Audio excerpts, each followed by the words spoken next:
This is dry punk wood and a little frog, but the dry punk wood for boat for the tinder bundle.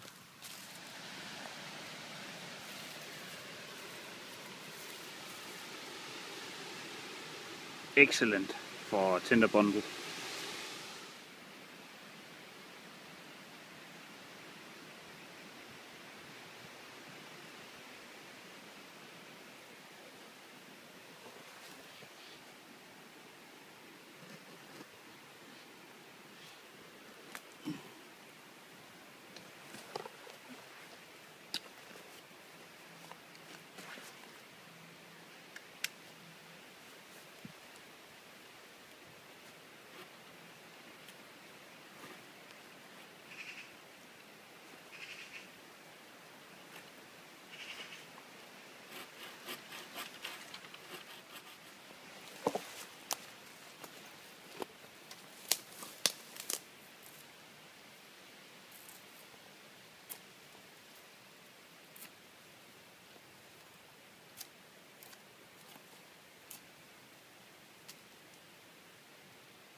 You have got to find a straight piece for the spindle.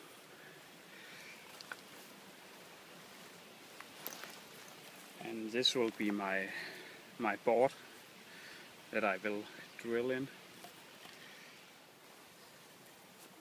This piece that will be my hardboard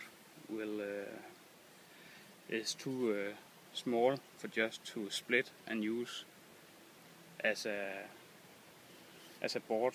So instead I will carve one side and carve the back side, so I make a kind of a flat piece instead.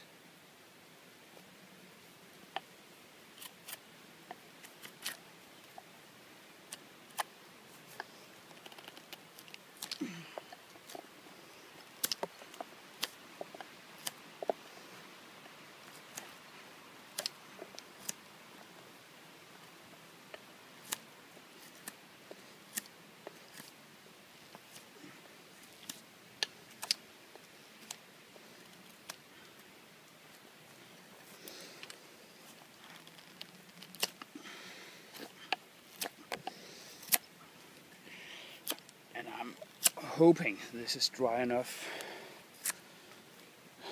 for my and this is dry enough for me to make a friction fire.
Kind of try to show a little trick if I could get the opportunity.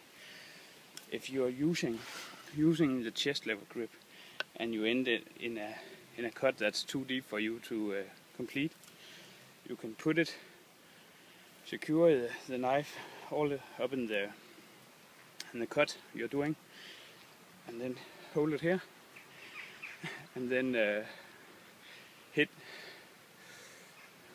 I don't know how to explain it. I'm just gonna do it.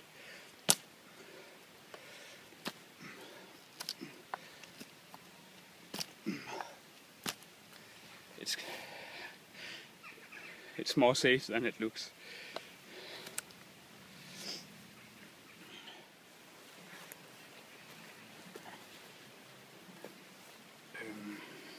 When you get a branch like this, there's usually one side of the wood that's softer and more dry than the other side, and in this case it's this side compared to this more whitish wood that's on the bottom, but this is a bit more brown.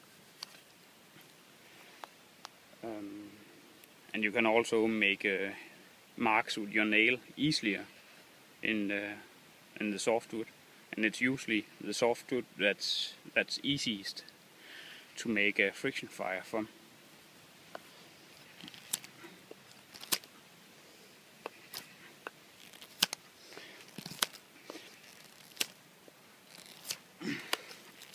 So this will be my spot where I'm will be drilling.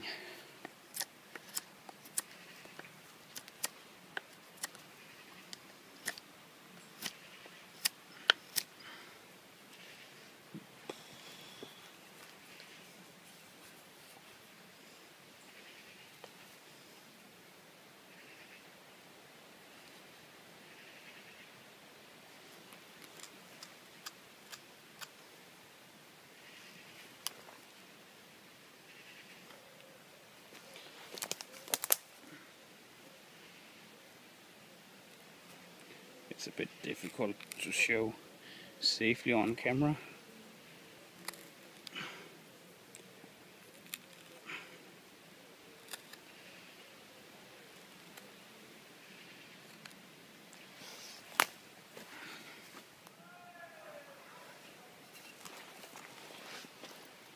The knife has a continuous curved edge, and this, when you're cutting, this gives a higher pressure per area, because you're not biting with the whole edge itself in the wood. It's the same thing that's in action when you are sharpening a knife, because you are working on a smaller area when you're pressing it down on the grinding stone or mouse pad or whatever. And this curve itself is also more in tune with the cutting motion you are making, because of it being a kind of a swing.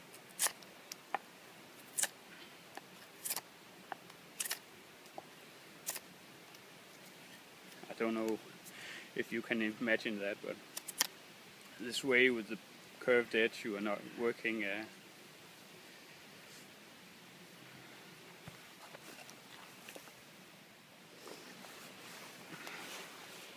I'm making my bow.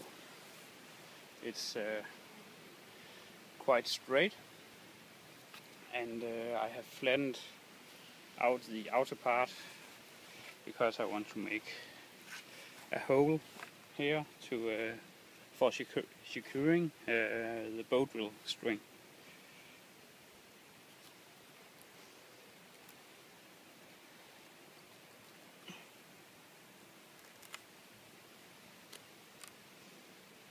I'm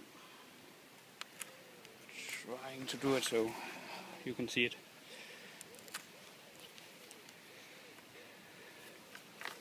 You have to measure out where it has to be, and it's right here.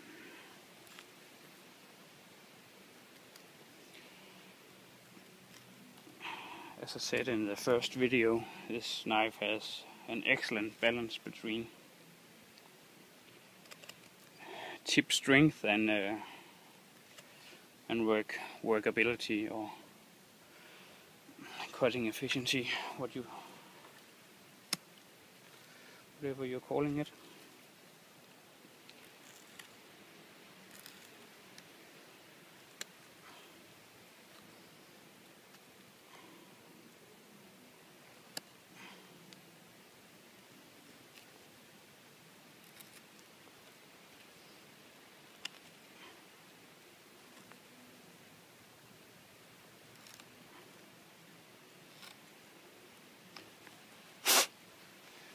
There's a hole large enough for a paracord string. You can see I've already made the other hole. The longer you make the bow, the more rotations you will have in your spindle per stroke. So I like long bows, but they have to be light, so you can control them.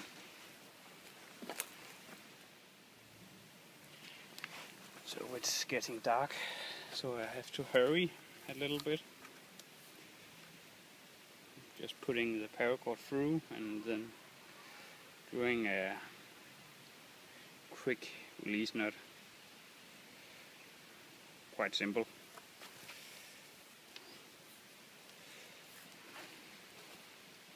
Actually, the string has to be on the other side because there's a slight curve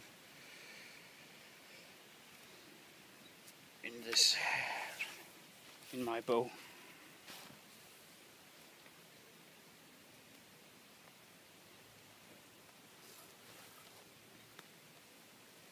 The sheath, by the way, is an old condor sheath. I didn't get, for testing purposes, I didn't get a real sheath with the knife. But I like condor sheaths, and this one fits perfectly in the standard condor sheath. It's the one that comes with the bushcraft 4 and the condor nesmug and condor bushlaw. It's kind of the standard condor sheath. So now you can see that the bowdrill string is attached, and I'm kind of ready. So the whole time since I carved the spindle, it has been in my pocket to keep it as dry as possible.